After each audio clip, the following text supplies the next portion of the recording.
Abebbulaniya Essuula 10. Amateeka g'Ekiyudaaya kisiikirize busiikirize eky'ebirungi ebigenda okujja, so si kifaananyi kyabyo ekituufu. Tegasobola kutukuliza ddala abo abaddiŋŋana ebitambiro bye bimu buli mwaka. Singa gaali gasobola okubatukuliza ddala, ebitambiro byandibadde tebikyaweebwayo, kubanga ababiwaayo bandibadde batukuliziddwa ddala omulundi gumu nga tebakyemanyiiko kibi. Naye mu bitambiro ebyo mulimu kujjukizibwa ebibi buli mwaka, kubanga omusaayi gw'ente ennume n'ogw'embuzi teguyinza kuggyawo bibi. Kristo ng'ajja mu nsi kyava agamba Katonda nti, ebitambiro n'ebiweebwayo twabyagala, naye wanteekerateekera omubiri. Ebyokebwa nga biramba, n'ebyo ebiweebwayo olw'ebibi tewabisiima. Kyennava ŋŋamba nti, nzuuno nzize okukola by'oyagala, Ayi Katonda, ng'ekyawandiikibwa bwe kinjogerako mu kitabo ky'amateeka. Asooka kugamba nti ebitambiro n'ebiweebwayo n'ebyokebwa ebiramba n'ebyo ebiweebwayo olw'ebibi tewabyagala era tewabisiima. Ekyo yakyogera newankubadde ng'ebyo byonna byaweebwangayo ng'amateeka bwe galagira. Ate n'agamba nti, nzuuno nzize okukola by'oyagala. N'olwekyo ajjawo ekisooka alyoke anyweze ekyokubiri. Twatukuzibwa kubanga Yesu yakola ekyo Katonda ky'ayagala bwe yawaayo omubiri gwe omulundi ogumu.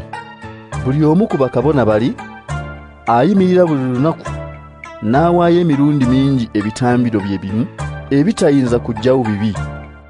Naye Kristo yawaayo ekitambiro kimu kyokka ekyamala okuddaabiriza olw'ebibi, n'alyoka atuula emirembe gyonna ng'alinaanye Katonda ku ludda olwa ddyo. Eyo gy'alindirira okutuusa abalabe be lwe balifuulibwa ekirinnyibwako ebigere bye. Olw'okuwaayo ekitambiro ekyo ekimu, abo baatukuza yabafunira obutuukirivu obw'emirembe gyonna.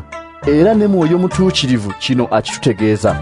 Asooka n'agamba nti, eno y'endagaano gye ndikola nabo ennaku ezo bwe zirituuka. Bw'atyo Mukama bw'ayogera, nditeeka amateeka gange mu mitima gyabwe, era ndigawandiika mu magezi gaabwe. Ate n'agamba nti, n'ebibi byabwe n'obujemu bwabwe siribijjukira nate. Ebyo bwe bimala okusonyiyibwa, waba tewakyaliwo kuwangayo kitambiro olw'ebibi. Kale abooluganda, kaakano tuyinza okuyingira mu kifo ekitukuvu nga tetulina kutya, kubanga Kristo yafa ku lwaffe, n'atuggulirawo ekkubo eriggya era eddamu eriyita mu lutimbe, gwe mubiri gwe. Tulina kabona omukulu bw'atyo afuga ennyumba ya Katonda. Kale tusembere eri Katonda n'omwoyo ogutaliimu bukuusa ogujjudde okukkiriza, nga tulina emitima egitukuziddwa ne giggwaamu omwoyo omubi, nga n'emibiri gyaffe ginaaziddwa n'amazzi amatukuvu. Tunyweze essuubi lye tulina tuleme kulivaako, kubanga Katonda eyasuubiza mwesigwa. Tussenga omwoyo ku kukubiriza bannaffe okwagalana n'okukola ebikolwa ebirungi. Tuleme kugayaalirira nkuŋŋaana z'abagoberezi ba Kristo ng'abamu bwe bakola, naye buli omu agumye munne, naddala nga bwe mulaba nti olunaku lwa Mukama lunaatera okutuuka. Kuba singa twonoona mu bugenderevu nga tumaze okutegeezebwa amazima, waba tewakyaliwo kitambiro ekiweebwayo olw'ebibi. Ekiba kisigadde kwe kuba mu kutya nga tulindirira okusalirwa omusango, era n'obukambwe bw'omuliro ogugenda okwokya abalabe ba Katonda. Omuntu ajeemera amateeka ga Musa attibwa awatali kusaasirwa, kasita wabaawo abajulirwa babiri oba basatu abamusingisa omusango. Kale omuntu alinnyirira Omwana wa Katonda, era omusaayi ogw'endagaano ogwamutukuza n'agulaba ng'ogutali mutukuvu, era n'anyoomoola Mwoyo ow'ekisa, mulowooza nti talisaanira ekibonerezo ekisingawo obukambwe? Tumanyi oyo yagamba nti, okuwoolera eggwanga kwange nze ndisasula, era nti, Mukama alisalira abantu omusango.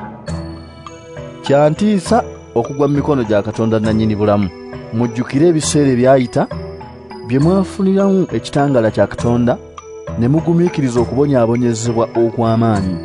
Emirundi egimu mwavumibwa era ne mubonyaabonyezebwa mu lwatu, emirundi emirala ne mulumirwa wamu n'abo abaakolewa bwe batyo. Mwalumirwa wamu n'abasibe era mwagumiikiriza n'essanyu nga munyagiddwako ebyammwe, kubanga mwamanya nti mmwe mulina ebisingawo bulungi era eby'olubeerera. Kale temusuulanga buvumu bwammwe, kubanga empeera yaabwo nnene. Mwetaaga okugumiikiriza mulyoke mukole ebyo Katonda by'ayagala era muweebwe kye yasuubiza. Wasigadde akaseera katono nnyo oyo ow'okujja ajje era talirwa. Omutuukirivu wange anaabeeranga mulamu lwa kukkiriza. Kyokka bw'addayo emabega sirimusaasira. Naye ffe tetulimu abo abadda emabega ne bazikirira, wabula tulimu abo abakkiriza ne balokolebwa.